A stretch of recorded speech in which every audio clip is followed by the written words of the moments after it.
Bien, aquí está el triángulo escaleno. Es un triángulo que sus lados, sus tres lados, cada uno tiene una medida diferente. A es diferente de B, diferente de C. Cada uno tiene una medida distinta entre ellos. Y esa es la característica principal del triángulo escaleno. Por esa misma razón de diferencia de las medidas, resulta que los ángulos interiores de ese triángulo, el ángulo que hay en el vértice A, el ángulo que hay en el vértice C y el ángulo que hay en el vértice B, que ahora los vamos a dibujar, ahí están, tienen diferente abertura. El ángulo que hay en A es menor en este caso que el ángulo que hay en C y es cual es menor también que el ángulo que hay en B. Los tres son diferentes, porque los tres lados son diferentes.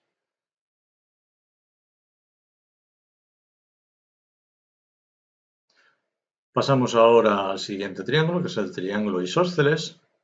En este caso tenemos dos lados que son iguales, que ahora son el A y el C, y el lado que es desigual a ellos lo hemos colocado como base y es el lado B. Ahí abajo lo tenéis, A igual a C y distinto de B. Aquí vemos cómo los ángulos, bueno, el ángulo que hay en C y el ángulo que hay en A, precisamente por esa igualdad de los lados A y C, resultan iguales. El ángulo C es exactamente igual que el ángulo A y son diferentes del ángulo opuesto a la base, que es el ángulo B. ¿Vale? O sea que tenemos dos lados y dos ángulos iguales y un lado y un ángulo desigual a ellos. Veis también la forma de nombrar a los ángulos, igual que los vértices. Bien, vamos a seguir aquí también con la nomenclatura de los ángulos. Ahora continuaremos. Estamos en un triángulo equilátero. En este los tres lados son iguales entre sí, A igual a B igual a C, y por ello los tres ángulos interiores también son iguales entre sí. Recordemos que la suma de los tres ángulos interiores o internos de un triángulo miden siempre, la suma siempre mide 180 grados. Por lo tanto, aquí dividido entre 3 sería a 60 grados cada uno, los tres iguales. Y vamos a ver la forma de nombrarlos exactamente igual que en la figura que hemos visto antes. El ángulo que hay en el vértice A se nombra también como A mayúscula, pero con encima el símbolo de ángulo. El ángulo que hay en el vértice C se nombra como C, también mayúscula, con el simbolito también de ángulo encima. Y el ángulo B se nombra igual que el vértice B, el vértice donde está, y con la misma letra mayúscula y un símbolo de ángulo encima.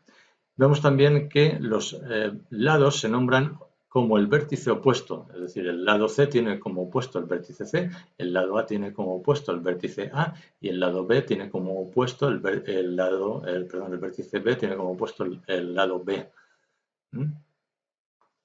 Eso es una característica que siempre tenemos que recordar y, si se puede, pues mantener.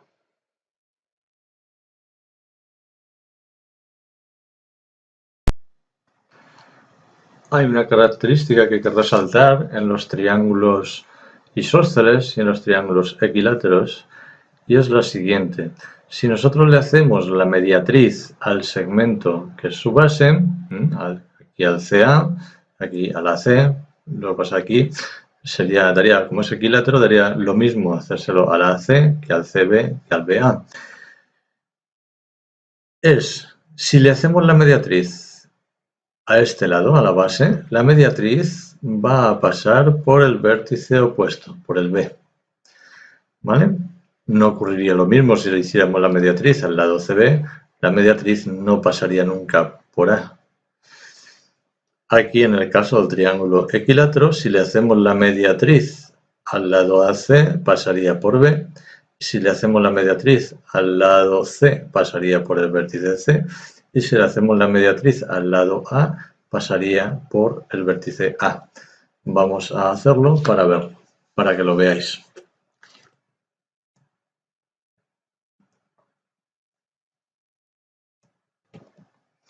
Bien, aquí tenemos los dos arcos para hacer la mediatriz del segmento. Recomiendo al que no se acuerde que vaya al ejercicio mediatriz de un segmento para ver cómo se hace. Y ahora solo tenemos que unir este punto de corte con este punto de corte y nos dará una recta que divide al segmento B en dos partes iguales, y esa recta, que es la mediatriz del segmento B, va a pasar por el vértice B mayúscula. De la mediatriz, a partir de ahora solo voy a hacer el cruce de los dos arcos. Este arco completo ya no lo voy a hacer, así que ahora mismo lo voy a quitar. Ahí están, los dos cruces que se quedan cuando se hace la mediatriz, es lo único que se suele hacer. Y ahora solo tenemos que unir los dos puntos de corte para tener la mediatriz del segmento B. Como veis, la mediatriz del segmento pasa por el vértice opuesto B. Bien, esto nos servirá para resolver algunos problemas de triángulos isósceles. Vamos a hacer lo mismo en el triángulo equilátero, mediatriz a la base que va a pasar por B, pero también vamos a hacer la mediatriz AA y la mediatriz AC. ¿Vale? Y veréis que como es equilátero, en este caso se cumple con los traslados.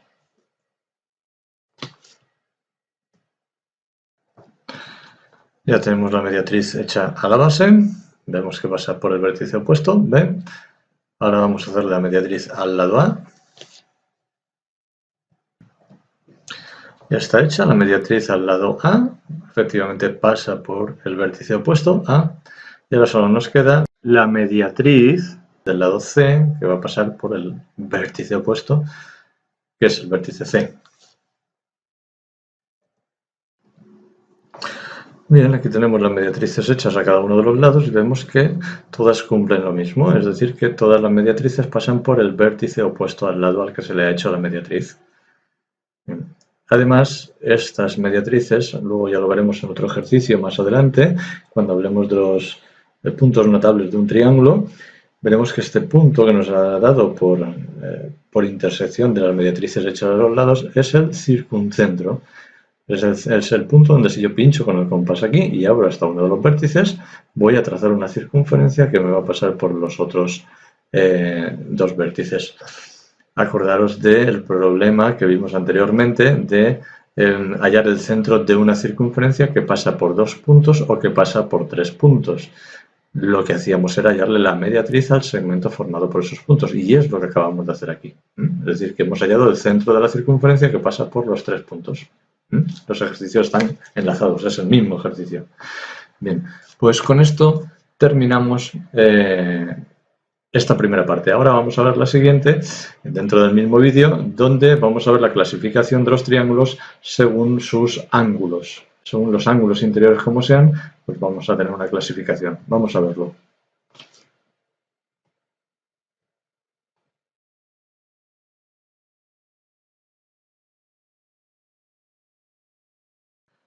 Y en cuanto a sus ángulos interiores, los triángulos los clasificamos en triángulos acutángulos, donde todos sus ángulos interiores, los 3 ángulos interiores, son ángulos agudos, es decir, menores de 90 grados. Triángulos obtusángulos, donde tienen un ángulo obtuso, es decir, mayor de 90 grados.